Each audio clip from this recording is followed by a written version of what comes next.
कोटि प्रणाम। कहने के लिए तो जन्म मेरी मम्मी ने दिया, जीवन बचाया गुरुदेव ने, लेकिन विचारों से यदि पैदा करना यदि जिसको कहते हैं, वो मेरा जन्म जो है बाबा द्वारा ही हुआ है। बाबा के ही विचारों से जो है आज हम जो भी हैं वो बाबा के विचार से ही लेके ही है।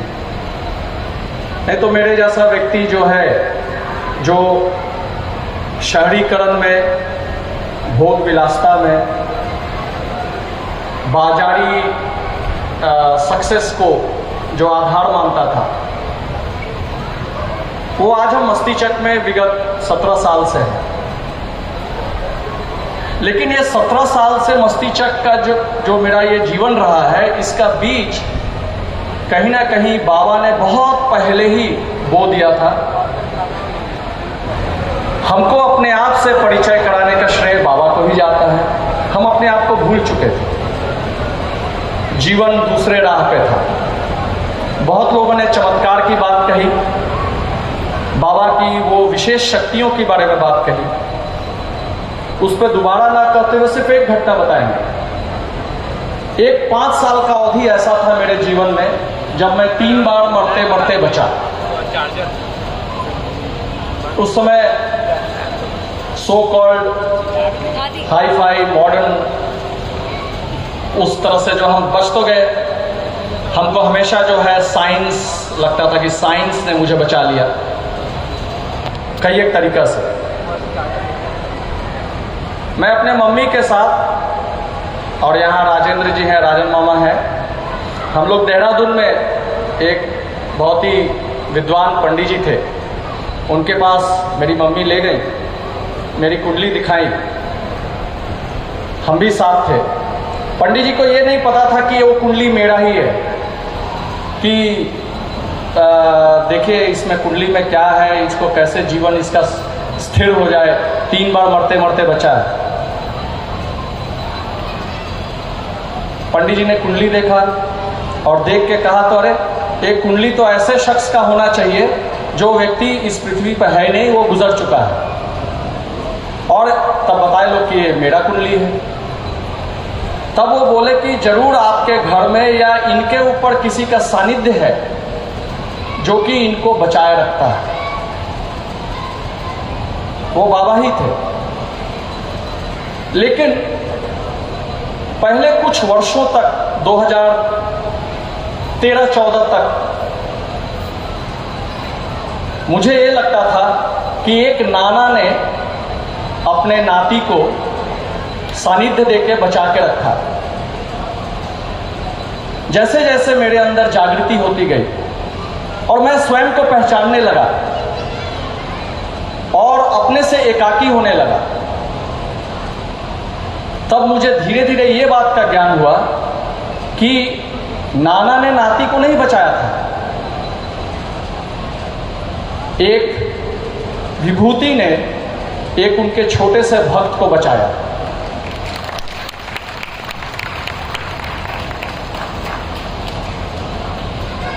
आज भी शरीर नश्वर है, कभी ना कभी सबको जाना है, हम भी जाएंगे। किंतु जब वो वक्त आएगा, हम हमेशा गुरुदेव से यही मनाते हैं कि जब भी वो वक्त आए, और उस समय भी लोग कुछ ना कुछ मेरे बारे में भी कहेंगे जब वक्त आएगा जाने का, तो मैं गुरुदेव से यही मनाता हूं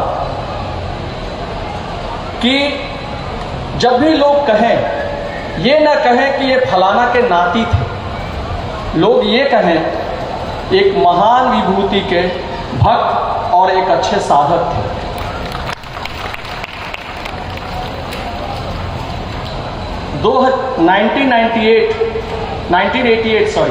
1988 में जा आंख बना, एक छोटा सा लाइन, जा आंख बना, जो वंदनीय माता जी ने गुरुदेव के सामने ही शुक्ला बाबा को आदेश दिया था।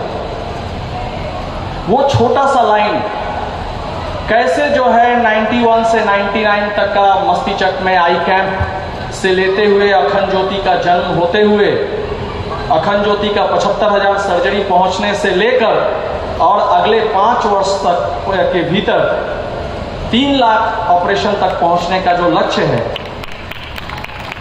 ये सारा जो है हम हो, डॉक्टर पोद्दार हो, डॉक्टर रघुवंश हो, पूरी मेडिकल टीम हो, ये लड़कियां हैं, जितने जो अखंड ज्योति के स्टेक होल्डर्स हैं, उनके जो दोस्त हैं, उनके जो डोनर्स हैं, सारे एक निमित्त के तरह अपना अपना रोल जरूर निभाएंगे, लेकिन उसका पृष्ठभूमि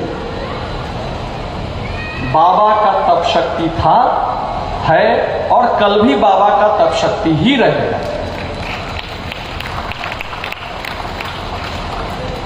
आप सबसे निवेदन है,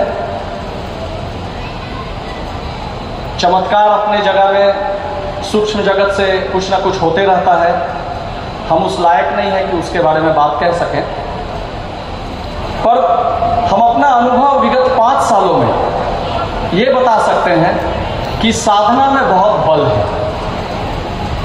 साधना साधनों को भी अर्जित कर देता है। और आज के दिन जब हम अपने आप को जब आईना में देखते हैं, तो हम एक ऐसे व्यक्ति को देखते हैं जिसको अब अपने लिए अंदर कोई इच्छा शेष नहीं रहा। मेरे लिए अब अपने लिए कोई इच्छा नहीं है। और ये हम अपने आप को जो है, ये अपने आप को अपने जीवन में एक कीर्तिमान मानते हैं कि मेरा अपने लिए कोई इच्छा नहीं है, और इसका सिर्फ और सिर्फ श्रेय बाबा का जो विचारधारा है, उनके साथ बिताए हुए जो पल है, वही उसको जो है ये विचार को देता है।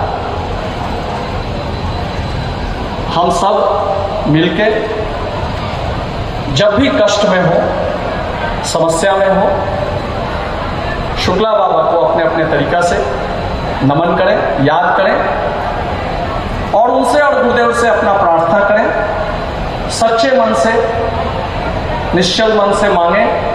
मुझे उम्मीद है कि वो जरूर जो है पूर्ण होगा। बाबा थे नहीं, बाबा हैं, आज भी हैं।